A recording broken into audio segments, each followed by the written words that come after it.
I try to move again. Sure.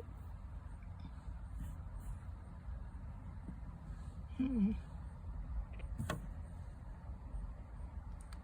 you move, my friend?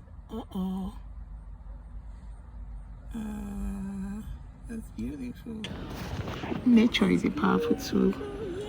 What do you do with harmless creatures when you find them in your environment? Would you like to hurt them or just appreciate them and appreciate your creator and give them their space to exist just like you would want to? Tell me what you do with creatures like this.